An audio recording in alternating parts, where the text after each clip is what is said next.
বাংলাদেশে উগ্র বক্তব্যের ঢেউ এবং সহিংসতা ও উস্কানির ঘটনা বৃদ্ধি নিয়ে উদ্বিগ্ন ভারত। এদিকে সংবাদ মাধ্যমের অতিরঞ্জন হিসেবে খারিজ করা যায় না বলে উল্লেখ করেছে নয়াদিল্লি। সাবেক ইসকন সদস্য চিন্ময় কৃষ্ণ দাস ব্রহ্মচারীর সুষ্ঠু ও স্বচ্ছ বিচারের প্রত্যাশা করছে তারা। সম্প্রতি রাষ্ট্রদ্রোহের অভিযোগে তাকে গ্রেফতার করা হয়েছে। চিন্ময় কৃষ্ণের আইনি অধিকার সুরক্ষিত হবে বলে প্রত্যাশা করছে ভারত। শুক্রবার নয়াদিল্লিতে ভারতের পররাষ্ট্র মন্ত্রণালয়ের সাপ্তাহিক ব্রিফিংয়ে মন্ত্রণালয়ের মুখপাত্র রণধীর জয়সওয়াল এসব কথা বলেন। তিনি বলেন, উগ্র বক্তব্যের ঢেউ, সহিংসতা ও উস্কানির ক্রমবর্ধমান ঘটনায় আমরা উদ্বিগ্ন।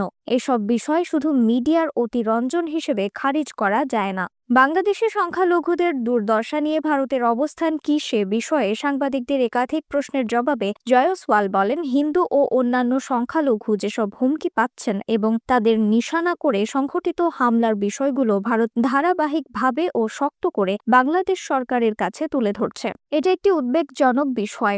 ভারতের পররাষ্ট্র মন্ত্রণালয়ের মুখপাত্র বলেন, এই বিষয়ে আমাদের অবস্থান খুবই স্পষ্ট। অন্তর্বর্তী সরকারকে অবশ্যই সব সংখ্যালঘুকে রক্ষার দায়িত্ব পালন করতে হবে। আমরা আশা ও প্রত্যাশা করি যে এসব প্রক্রিয়া সুষ্ঠু, ন্যায়সঙ্গত ও স্বচ্ছতার মধ্য দিয়ে হবে, যাতে এসব ব্যক্তি ও সংশ্লিষ্ট সবার আইনি অধিকারের উপর পূর্ণ সম্মান প্রদর্শন নিশ্চিত করা হবে। বাংলাদেশে ইসকন নিয়ে এক প্রশ্নের জবাবে জয়সওয়াল বলেন, আমরা ইসকনকে দেখি বিশ্বব্যাপী একটি স্বনামধন্য সংগঠন হিসেবে, যাদের জোরালো সামাজিক কর্মকাণ্ডের রেকর্ড রয়েছে।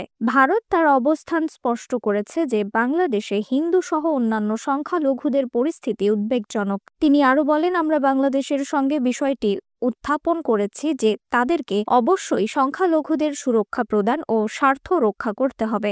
ভারত ও বাংলাদেশের পররাষ্ট্র সচিব পর্যায়ের বৈঠক হতে পারে বলে বাংলাদেশের সংবাদ মাধ্যমে প্রকাশিত খবর নিয়ে এক প্রশ্নের জবাবে জয়সওয়াল বলেন, এটা যখন হয় তখন আপনাদের জানানো হবে। রিফাত আরা ইসলাম, ২১ সংবাদ।